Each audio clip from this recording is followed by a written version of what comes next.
fungsi media dalam pembelajaran.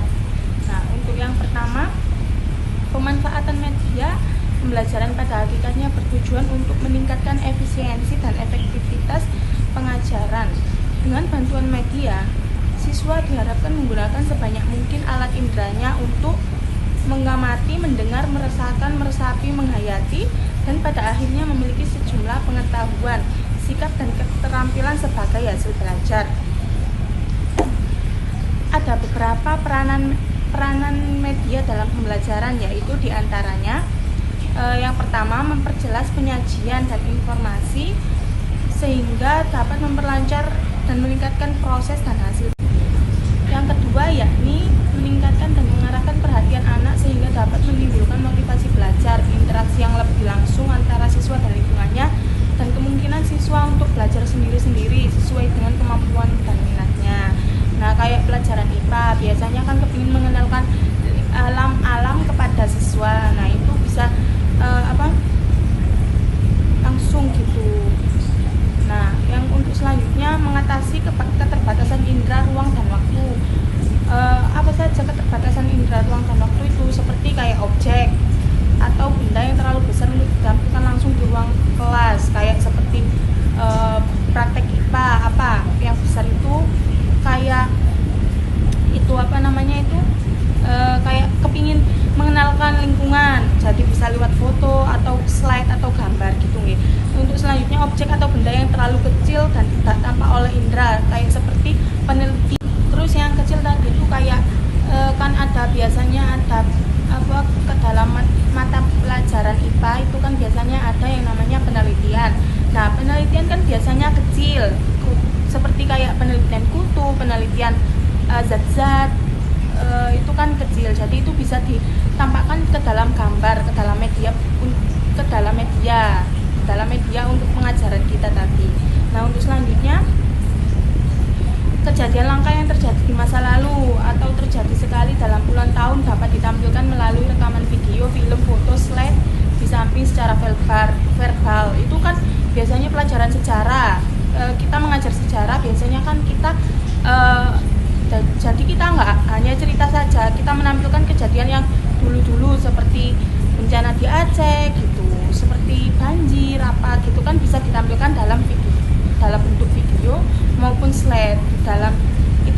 Terus selanjutnya, ini kejadian atau percobaan yang dapat membahayakan dapat disimulasikan dengan media seperti komputer, film, dan video. Selanjutnya, peristiwa alam seperti terjadinya letusan gunung berapi atau proses yang dalam kenyataan memakan waktu lama seperti proses kepompong menjadi kupu-kupu dapat disajikan dengan teknik-teknik rekaman seperti time lapse untuk film, video, slide, atau simulasi komputer.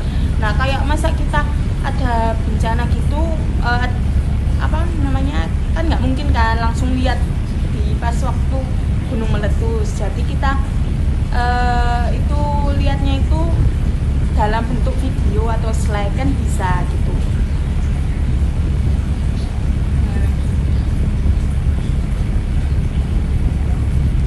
Terus yang keempat, memberikan kesamaan pengalaman kepada siswa tentang peristiwa-peristiwa di lingkungan mereka serta memungkinkan terjadinya interaksi langsung dengan guru serta memungkinkan terjadinya interaksi langsung dengan guru, masyarakat, dan lingkungannya, misalnya melalui karya wisata, kunjungan ke museum atau kebun binatang. Nah, untuk selanjutnya itu ada beberapa fungsi dari media. Yang pertama, membantu memudahkan belajar bagi siswa dan juga memudahkan pengajaran bagi guru. Nah, kenapa kok bisa mudah? Karena kita bisa lebih efektivitas dan efisiensi dalam pengajaran atau waktu gitu.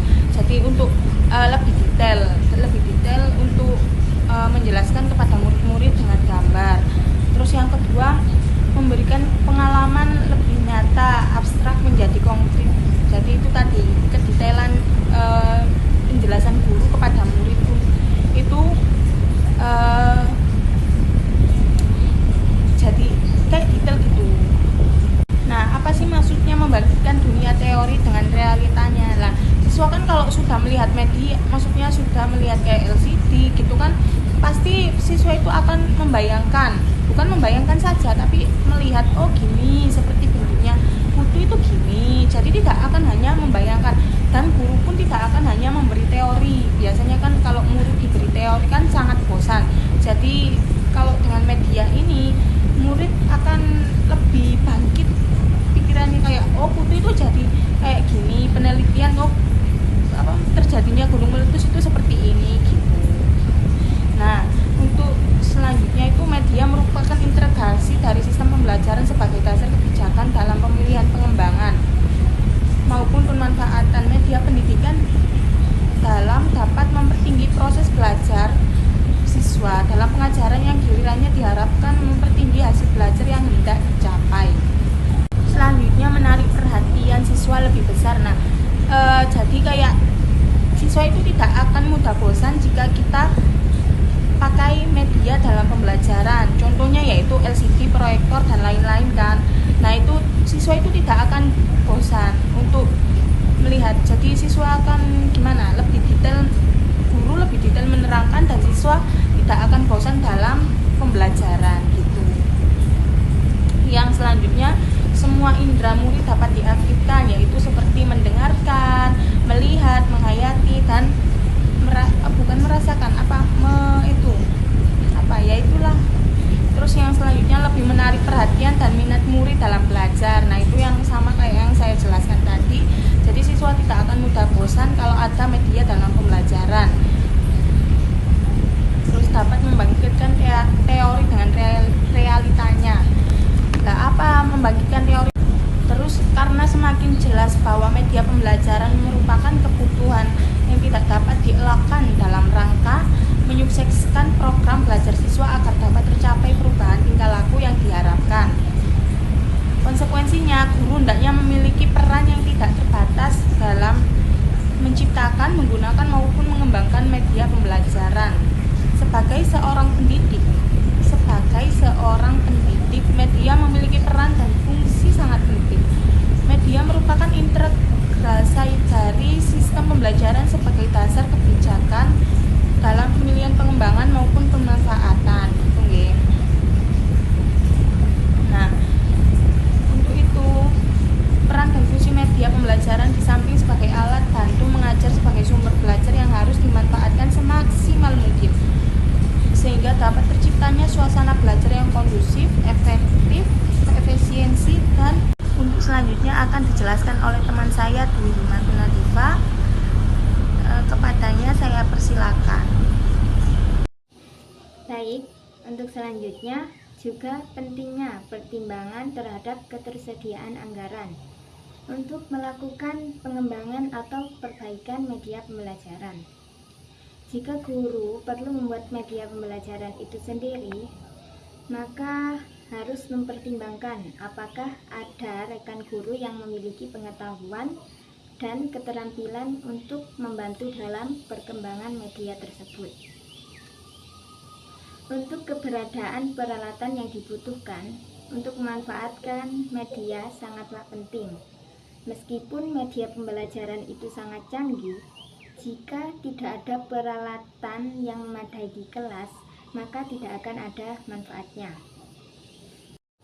Contohnya seperti media pembelajaran online.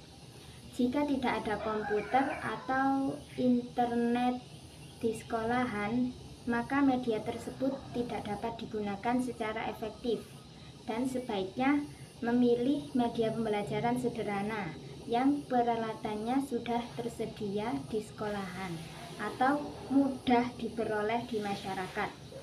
Seperti media kaset audio akan lebih bermanfaat karena dapat langsung dimanfaatkan tanpa terkendali oleh kekurangan peralatan. Jadi, pentingnya kemudahan penggunaan media pembelajaran baik oleh guru maupun peserta didik. Media pembelajaran yang sulit dimanfaatkan hanya akan menjadi pajangan di sekolahan dan tidak memberikan manfaat yang nyata dalam proses pembelajaran. Selain itu, jika diperlukan waktu yang lama untuk melatih guru dalam mengoperasikan media tersebut, hal ini juga akan menghambat efektivitas penggunaannya. Untuk mengatasi masalah tersebut, Guru perlu mempertimbangkan dengan cermat kegunaan dan aksesibilitas media pembelajaran. Jika suatu media tidak dapat diakses dengan mudah, guru harus mencari jalan alternatif lainnya yang lebih sesuai, misalnya dengan memproduksi media sendiri. Sekian presentasi dari kami. Apabila ada salah kata atau perbuatan yang tidak disengaja maupun disengaja, kami mohon maaf yang sebesar-besarnya. Akhiron, wassalamualaikum warahmatullahi wabarakatuh.